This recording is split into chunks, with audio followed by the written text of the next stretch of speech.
Ya, jadi tadinya Paulus ini bersama-sama dengan murid-murid Yesus ya kan.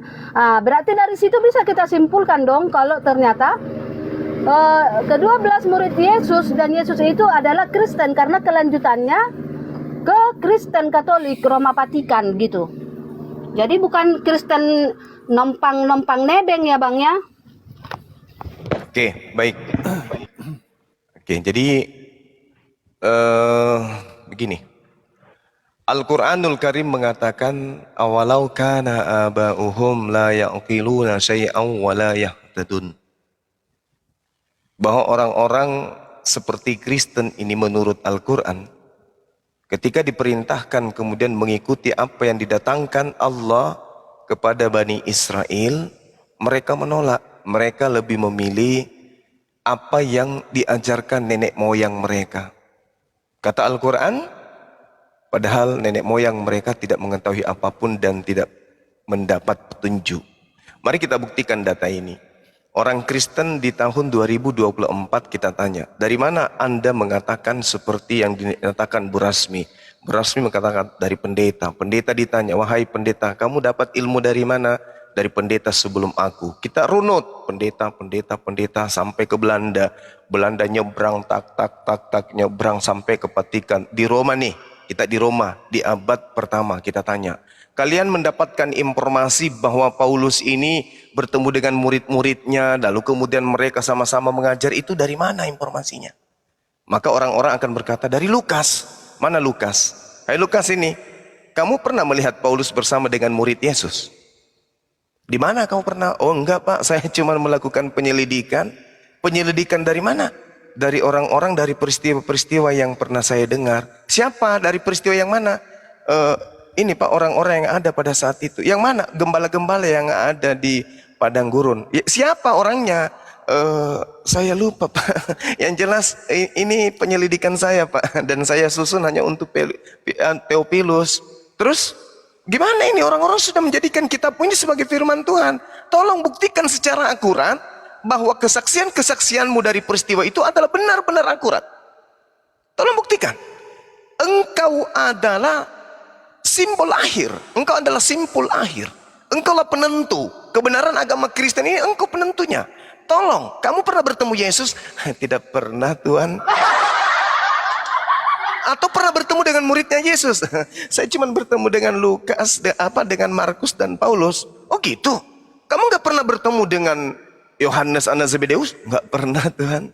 Kalau Filipus pernah bertemu? Nggak pernah juga. Waduh, jadi berita ini dari mana? Ini hasil penyelidikan saya Tuhan.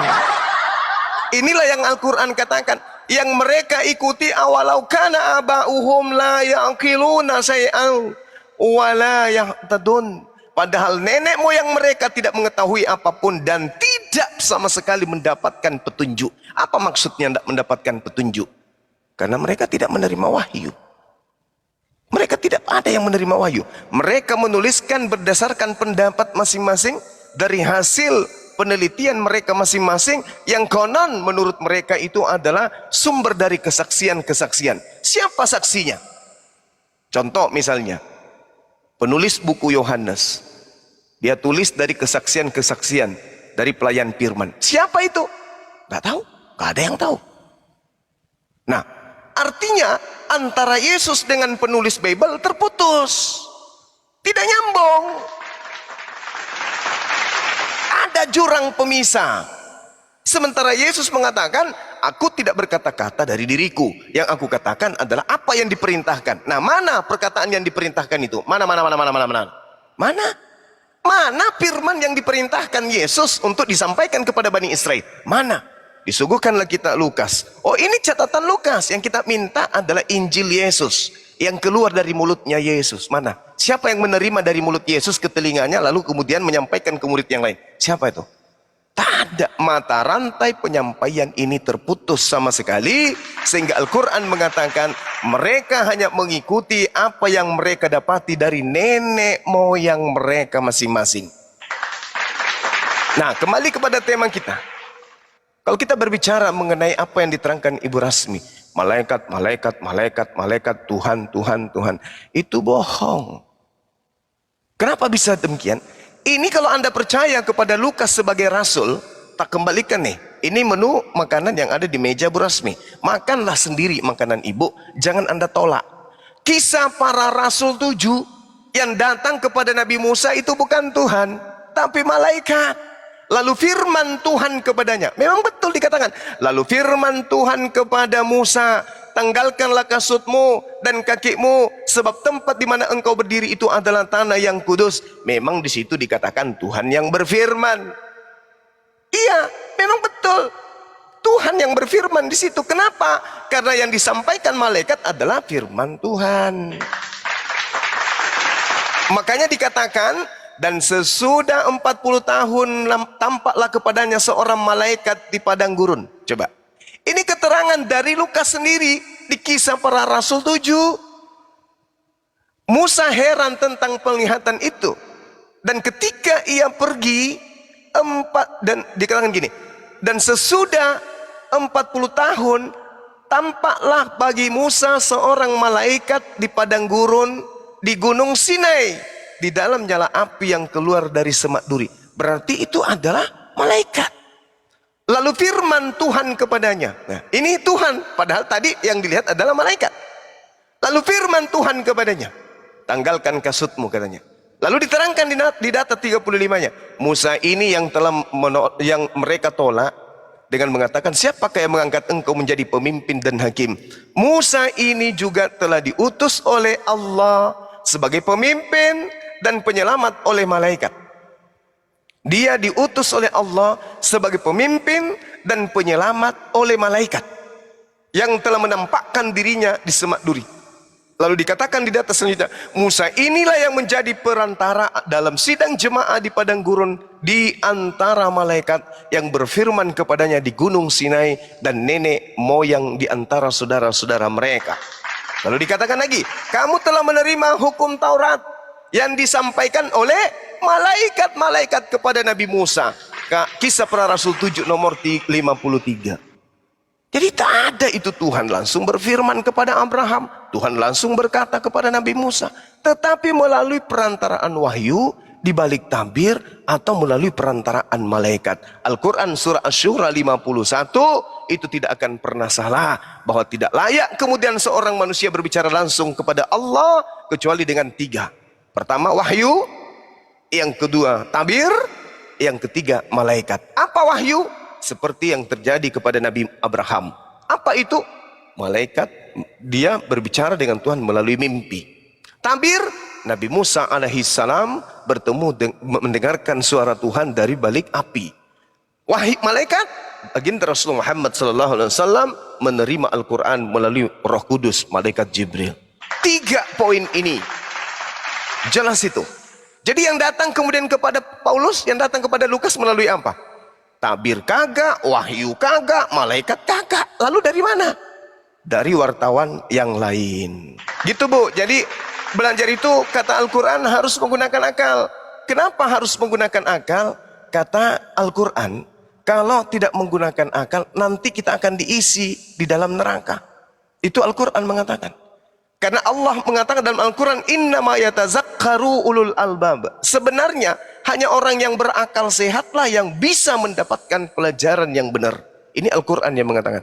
Jadi kalau ibu tidak menggunakan poin akal, hanya doktrin, bisa jadi 50 tahun ke depan, bom-bom bisa jadi Tuhan Anda.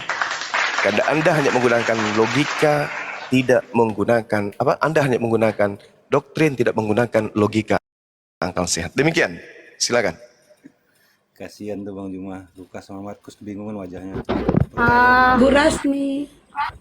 Ya, itu tadi itu Allah, kita kan membahas Alkitab nih ya Bang ya. Iya. Jadi kalau Quran dikatakan malaikat yang bertemu dengan Musa itu di Al-Quran Abang, yang pasti di Alkitab. Di Alkitab yang pasti Allah jadi Kisah langsung Para Rasul ini sudah jadi Quran Musa ya. Dan itu masalah tentang Paulus yang sama-sama mengabarkan Injil tadi dengan murid Yesus ya. Ada di Kisah Para Rasul 21 ayat 15, yaitu judulnya Pertemuan Paulus dengan Yakobus ya Bang. Di situ ada pertemuan Paulus dengan Yakobus, ya, Yakobus muridnya Yesus. Mereka bertemu Bang waktu mengabar Injil, ya. Dan ada lagi tuh masih 2 dapat saya tadi. Perjumpaan dengan Paulus dengan Timotius, ya Bang, ada. Nah, jadi itu memang jelas, ya. Kalau Paulus bersama dengan murid Yesus sama-sama mengabarkan Injil, ya Bang, ya.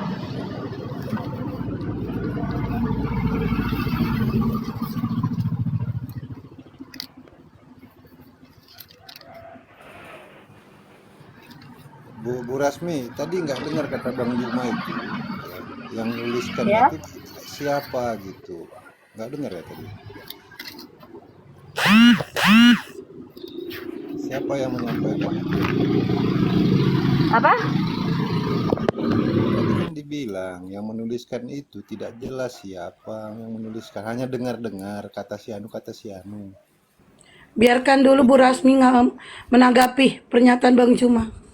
Silakan Bu Rasmi. Bu Rasmi. Bu Rasmi, dibuka mute-nya. Oke, betul. Saya hanya menyatakan di sini kalau Paulus dan murid Yesus sama-sama mengajar firman yang diajarkan oleh Yesus, ya. Dan masalah yang menulis, ini dulu satu-satu. Kisah Para Rasul 16, Timotius turut serta dengan Paulus, ya Bang, ya. Itu berarti berjumpa dong Paulus dengan Timotius murid Yesus. Dan Kisah Para Rasul 21.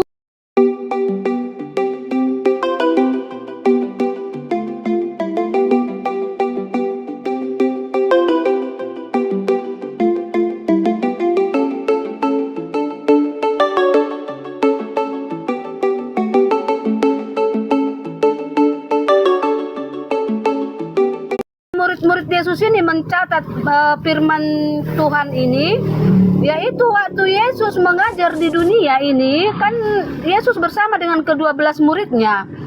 Itulah dituliskan oleh muridnya waktu mereka diajar oleh Tuhan Yesus di dunia ini. Itu yang dituliskan oleh para murid-murid Yesus ke dalam perjanjian baru ini, Bang, gitu. Jadi apa tadi Abang bilang itu? Ngarang-ngarang. Oh, bukan ngarang-ngarang, Bang.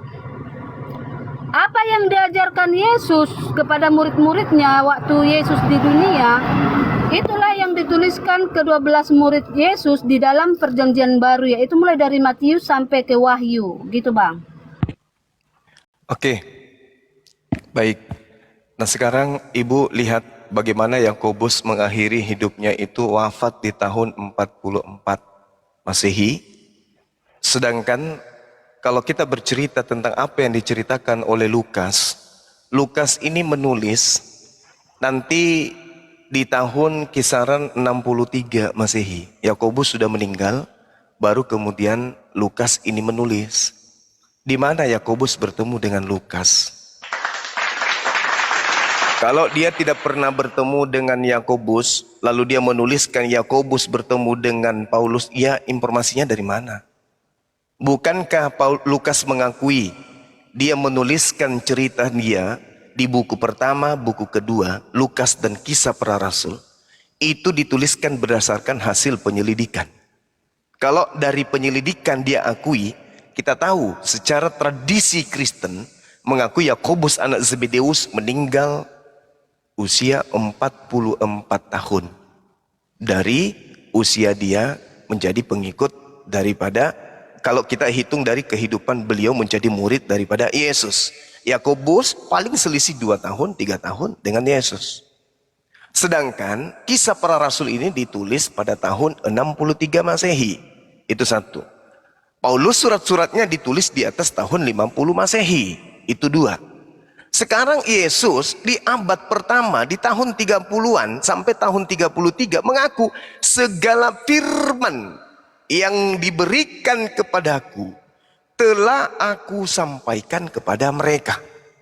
Kalau Yesus berkata di tahun 30, Ditulis perkataannya nanti di tahun 50, 60, 80, 90. Pertanyaan saya, yang mendengarkan ucapan Yesus di tahun 30-an, itu siapa? Lalu sampai kepada tahun ke-40-an, itu siapa? Lalu tahun 40-an ke tahun 50-an, itu siapa? Lalu tahun 50-an ke tahun 60-an, itu siapa? Sampai kepada Paulus. Karena oknum ini tidak pernah bertemu. Coba bisa enggak teman-teman Kristen memberikan sedikit saja sinyalemen yang akurat? Yesus berkata,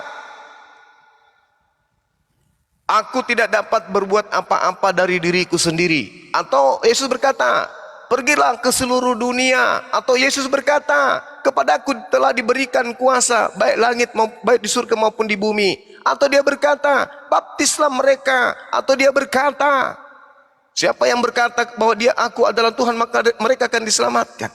Yesus mengatakan itu sampai ke telinganya siapa? Siapa yang mendengarkan ucapan itu?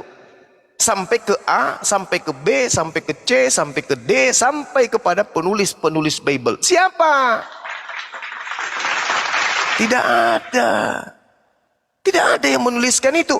Sampai pada hasil penyelidikan, Lukas menemukan suatu keadaan yang sangat miris sebenarnya.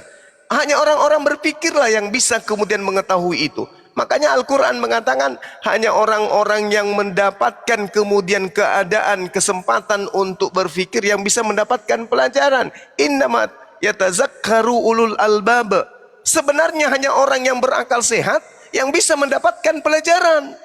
Kalau cuma modal imani, bom-bom pun bisa diimani sebagai sapi bersayap. Kalau cuma doktrin dogma.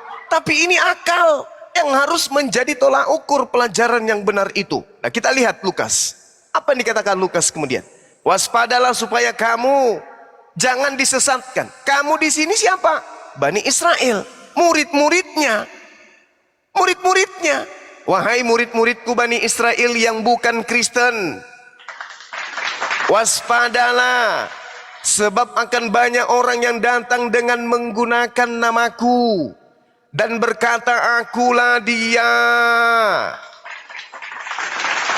Saatnya sudah dekat. Janganlah kamu mengikuti mereka. Kenapa orang Yahudi tidak menjadi Kristen hari ini? Karena mereka dipesan oleh Yesus, jangan kau ikuti Kristen. Karena hanya Kristenlah yang mengajarkan Yesus itu Tuhan dengan alasan, akulah dia, ego emi taripantaraju. Ya kan gitu. Itu fakta kan. Waspadalah wahai muridku, jangan disesatkan kalian itu. Sebab banyak orang yang akan datang dengan menggunakan namaku dan berkata, ego emi, akulah Tuhan. Saatnya sudah dekat, jangan kamu mengikuti mereka. Ini nasihat Yesus kepada muridnya. Makanya tak ada satupun muridnya Yesus itu yang ikut kepada Paulus. Makanya Paulus putus asa. Coba Anda lihat di dalam Galatia 1 nomor 22. Saya ulang. Coba Anda lihat di Galatia 1 nomor 22. Kupelanin ya supaya bisa dipahami, supaya bisa berpikir. Coba Anda lihat di Galatia 1 nomor 22.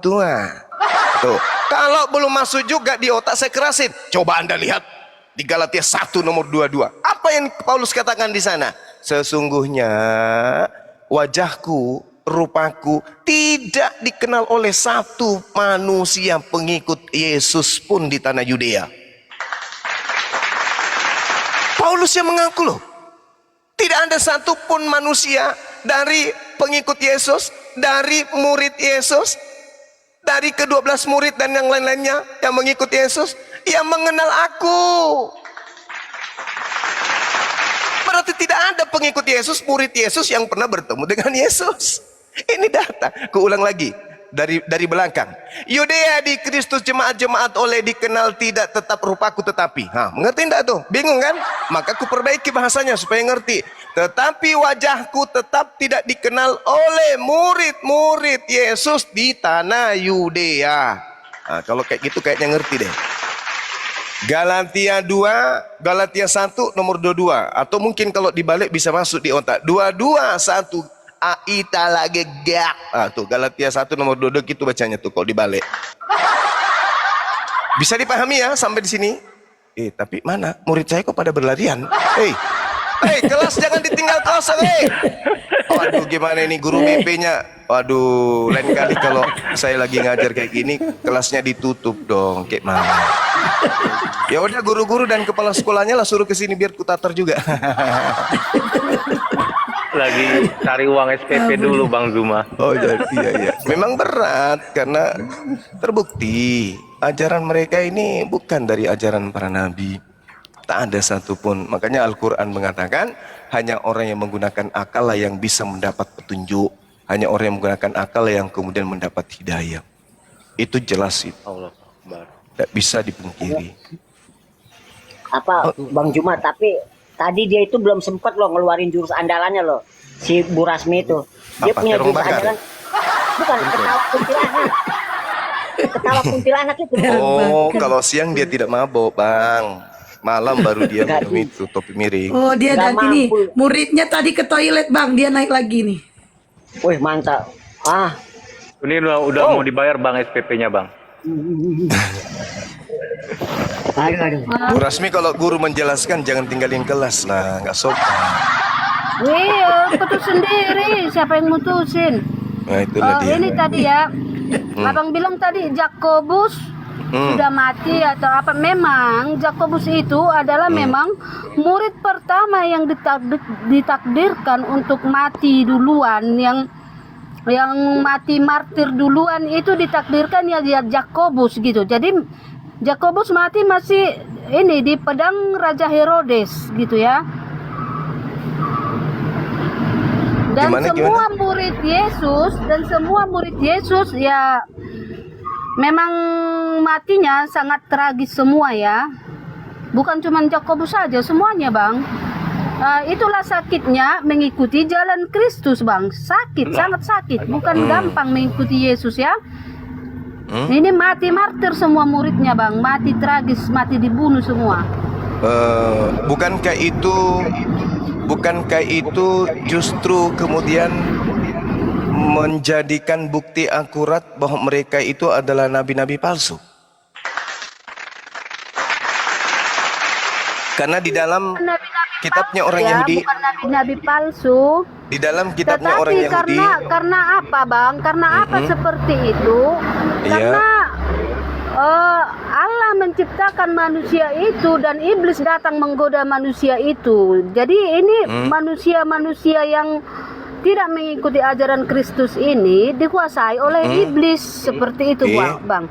Jadi orang yang betul-betul tahu siapa Yesus, dia rela mati demi Yesus gitu. Dia rela mati gitu. Karena dia sudah tahu siapa Yesus bukan itu. justru gitu. sebaliknya. Siapa yang benar-benar tahu tentang Yesus, maka Yesus malah mau dibunuh.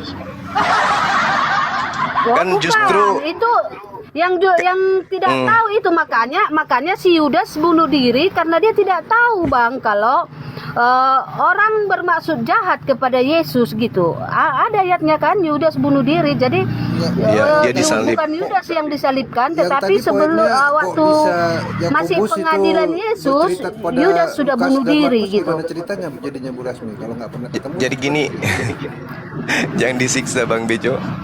Jadi gini Bu Rasmi, Ya. kalau dikatakan di dalam pengajaran Ulangan 18 nomor 20, di situ sangat jelas dikatakan Ibu bahwa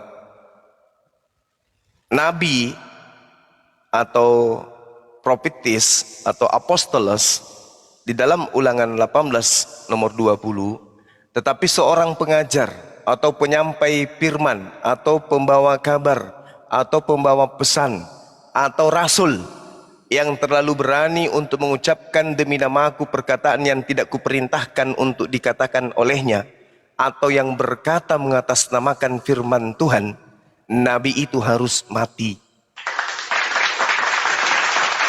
Jadi mereka mati itu, martir itu bukan karena kebenaran. Mereka mati itu karena mereka adalah pengajar-pengajar palsu. Nubuatannya sudah sangat jelas. Ulangan 18 nomor 20. Makanya pada bermatian semua penulis-penulis pengarang-pengarang buku itu. Mati bermatian semuanya. Disebabkan karena yang mereka sampaikan itu bukan firman Tuhan. Itu nubuat. Dan seorang nabi. Nabi ini dalam bahasa Ibraninya adalah nabi, nevi, atau nabi dalam bahasa Arab dikatakan nabi. Lalu kemudian jelas diterangkan di sana. Di dalam bahasa Yunaninya lengkap Bang, disebut profetis. Ulangan berapa, Bang? 18:20. Profetis ini adalah penyampai pesan. Profetis ini adalah pembawa kabar. Nah, penulis-penulis Bible ini adalah pewarta, pembawa kabar. Makanya disebut Injilnya Kristen itu adalah kabar gembira, kabar sukacita. Berarti penulis-penulis Bible ini adalah nabi. Meskipun orang Kristen tidak mengakuinya nabi, tapi pola pekerjaannya nabi. Kenapa saya katakan nabi? Tulisannya menurut mereka dibimbing oleh Roh Kudus, berarti ilham, berarti wahyu. Orang yang dibimbing Roh Kudus, orang yang menulis berdasarkan ilham pewahyuan, itu hanya nabi.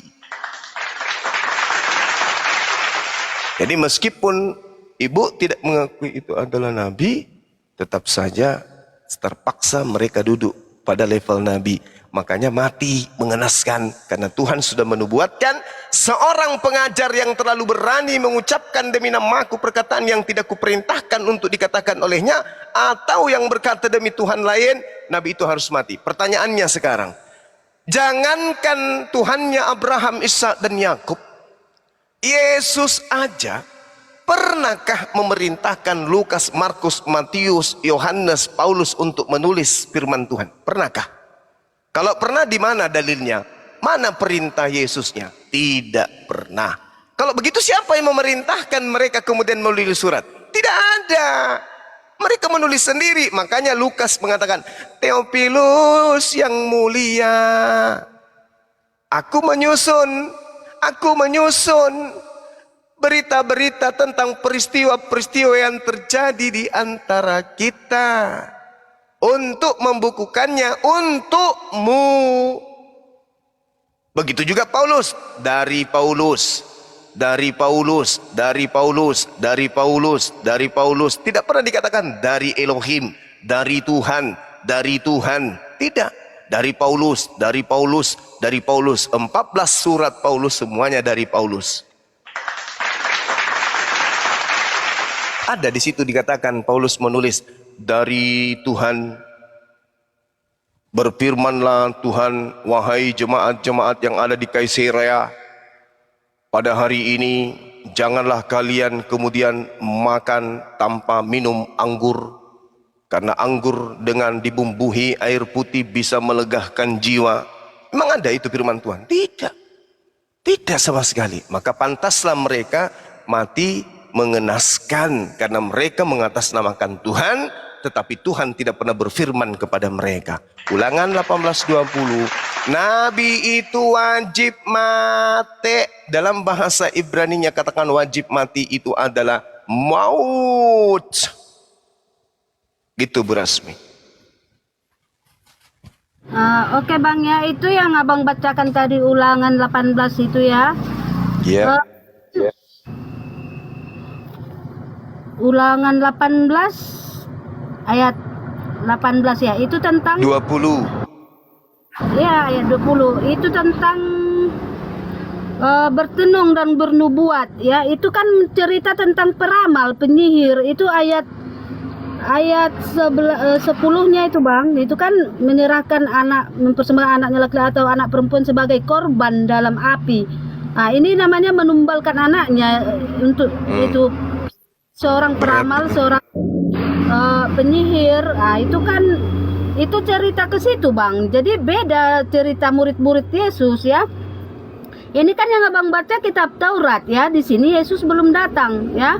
Tetapi Yesus datang ke dunia bukan untuk menyediakan hukum Taurat, tetapi untuk menggenapinya. Jadi beda versi di sini Itu kena semua tuh, kena semua itu kepada Paulus judul, dan teman-temannya. Mari kita baca. Itu, Bang. Mari kita baca. Satu judul itu. Oke, mari kita baca.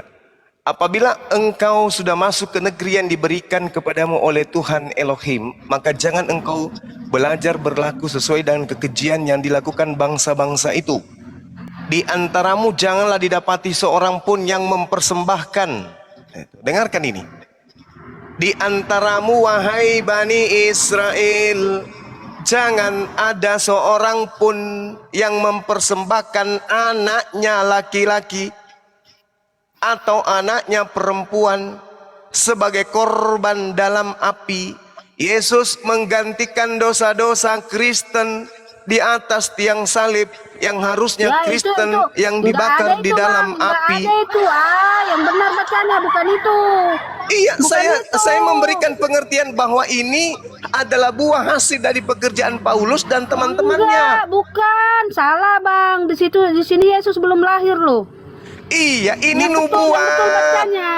Ini Enggak. nubuat, Ibu. Oh, bukan. Ini tentang Apabila- dukun-dukun.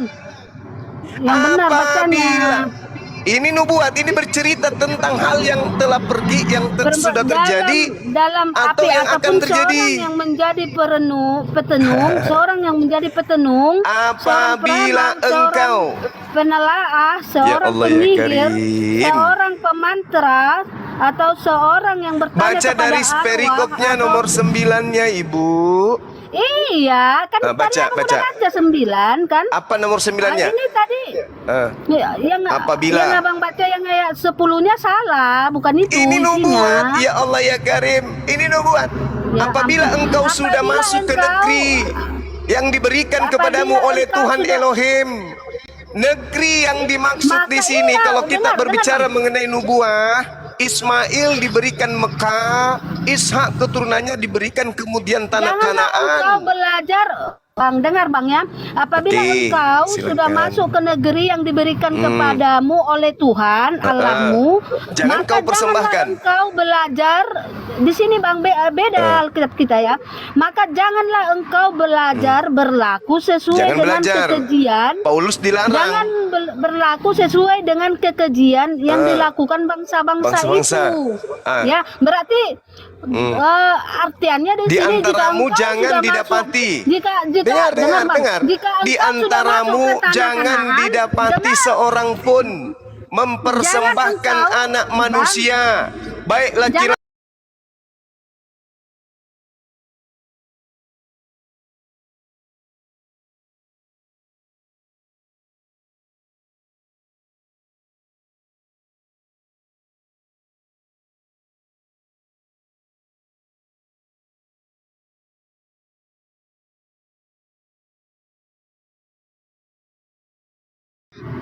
Ada. dan di sini dikatakan jangan engkau mengikuti kekejian yang dilakukan Jangan, makanya bangsa-bangsa jangan mengikuti itu. Paulus.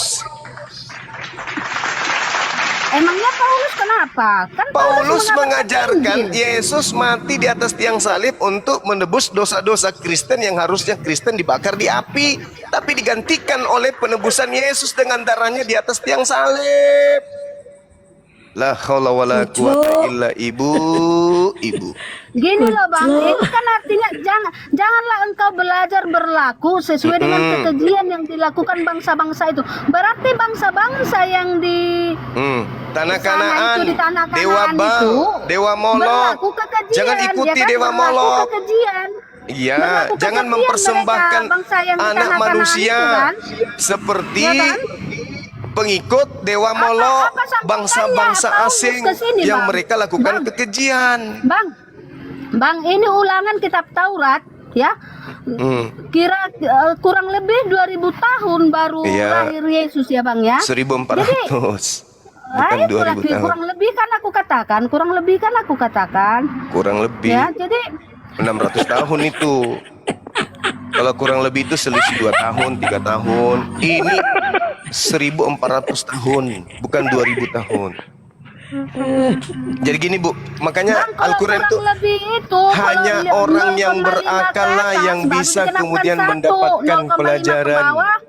Innama yatazakkaru ulul albab, hanya orang yang berakal yang bisa mendapatkan pengajaran.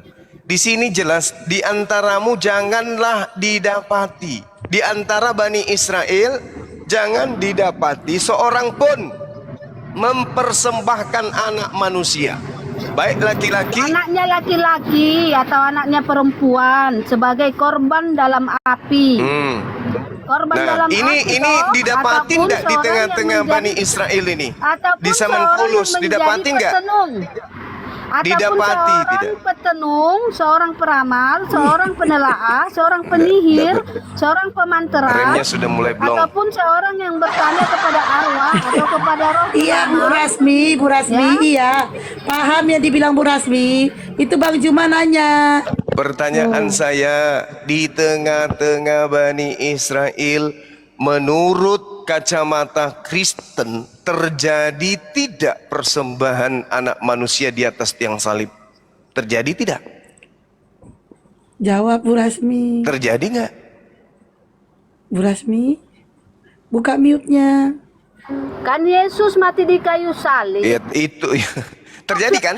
Yang abang katakan Terjadi tadi kan? 1400 Terjadi tahun bang tidak. setelah ini bang, setelah 1400 itu kan manusia Iya, itu dalam pertanyaan Bu Rasmi, Bu kejahatan, Rasmi, dalam kejahatan, Bu Rasmi, dalam Bu Rasmi, kejahatan, Bu dan manusia Rasmi, itu- dengerin dulu, dengerin. Iya. Bu Rasmi, pertanyaan Bang Juma, terjadi nggak penyaliban itu? Terjadi kan? Karena apa terjadi penyaliban Yesus? Karena Bantah lah ini. manusia. Di sini. Ya sudah, bantah lah ini. Ini bang. Bantahlah firman Tuhan yang ada di ulangan ini. Berkelailah kalian. Di sini. Baku cakarlah kalian dengan Tuhannya Abraham. Nah, lawanlah Tuhannya Abraham. Tuhannya Abraham jangan didapati, jangan terjadi di antaramu mempersembahkan anak manusia. Nah, sekarang Anda mengatakan, oh, itu harus terjadi karena Yesus itu. Ya udah, berkelailah kalian dengan Tuhan. Inilah yang dikatakan Yesus. Siapakah antikristus itu? Bukankah dia yang menyangkal Bapa? Ini dalam kobaran api loh bang. Peramal petenung beda sama di tiang salib. Beda ya. Waduh. Kalau kan? orang-orang, dengarkan Bu, kalau dosa orang Kristen ini tidak ditebus oleh Yesus, orang Kristen nanti dibakar di air, dibakar di terigu atau dibakar di api? Bu Rasmi. Kalau tidak ditebus masuk Iya. neraka. Api ya. kan? Ya udah, selesai. Yesus itu sebagai korban dalam api, dia yang menebus dosa-dosa kalian. Ya iya memang iya. Nah itu dia sudah Ya, diakui, memang udah selesai. Makanya kenapa data selanjutnya nabi-nabi palsu itu semua mati mengenaskan, karena dia mempersembahkan ajaran yang tidak sesuai dengan perintah yang dikehendaki oleh Bapa. Makanya Yesus mengatakan, enyahlah daripadaku, kalian semua adalah pembuat kejahatan, karena kalian tidak melakukan kehendak Bapakku yang ada di surga. Kehendak Bapakku yang ada di surga, jangan kau dapati seorang pun yang mempersembahkan anak manusia sebagai korban untuk pengganti dalam kobaran api. Itu jelas tuh dalilnya. Daya Bu? Daya? Itu nggak jelas ya bang, salah itu ya, karena Allah Ya sudah udah. mengadakan perjanjian dengan Abraham, Ishak dan Yakub ya, dan keturunannya. Jadi maksudku Yesus di bukan sini keturunannya. Allah mengingkari janjinya. Maksud Yesus abang di bukan sini, keturunannya. Allah mengingkari janjinya kepada Abraham. Itu maksudnya. Di mana Tuhan mengingkari perjanjiannya, di mana? Lah abang bilang tadi, kalau Mana? Yesus mati di kayu salib bertentangan dengan janji Allah kepada Iya kan, Abraham. Tuhan mengatakan jangan kau salib Yesus, jangan ada korban manusia, kan? Ini dalilnya. Jangan seorang pun kau persembahkan, baik laki-laki maupun perempuan. Kan ini dalil. Kan Yesus dipersembahkan mati di kayu salib, bukan dipersembahkan di api neraka. Lah, tapi Yesus sebagai korban menggantikan kalian di neraka, betul? Iya di kayu Udah. salib, bukan di api neraka, Bang. Ya kan tidak Ya, mungkin. beda ya. Maksudnya Bukan ini korban ulangan bakaran. 18 nomor 10 tidak mungkin juga di neraka dipersembahkan. Ya Allah ya Karim. Ya, itu tadi yang kita bacakan korban api kan, korban api Korban kan. dalam api itu masih bisa diartikan masih bias. Korban dalam api itu maksudnya apa? Korban dalam api artinya kalian yang harusnya masuk ke api digantikan oleh Yesus. Kan gitu Ibu. Maksudnya kecelakaan, mencelakainya maksudnya Bu Rasmi. Apapun caranya. Itu cuma contoh. Bu ya. Gimana Ibu? Iya, Masih mau jadi betul Kristen? itu. Jadi jangan disangkut pautkan ke ulangan, itu beda cerita ya. Ulangan Beda ini ceritanya. berlaku sampai kapan? Ulangan ini berlaku sampai zaman apa? Menurut kitab Lukas Matius. Taurat Itu berlaku beda versinya sampai sama murid Taurat Yesus berlaku yang sampai saya katakan sampai akhir zaman selesai kitab Taurat. sampai akhir zaman. Berarti berlaku zaman Yesus juga. Zaman Yesus jangan kau persembahkan anak laki-laki. Tapi nabi palsu mengajarkan mempersembahkan, padahal yang mati di atas tiang salib itu adalah orang yang dikutuk, Yudas, bukan Yesus. Tapi itu diajarkan oleh Paulus in the gang, karena dia bukan nabi mengajarkan atas nama Tuhan, maka dia mati mengenaskan semuanya. Jelas kok itu. Jadi kematian mereka itu bukan kematian benar. Kematian mereka itu karena kutuk, karena laknat. Mereka kena tulah dari nubuatan Ulangan 18:20. Nabi yang mengajarkan mengatasnamaku apa yang tidak pernah kuperintahkan, nabi itu harus mati. Innalillahi wa inna ilaihi rajiun.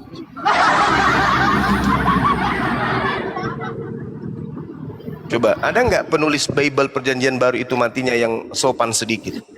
Duduk-duduk sambil merokok, atau duduk lagi nonton TV, atau duduk-duduk lagi nonton main bola, atau lagi makan kuaci. Nggak ada, matinya semua mati tersiksa.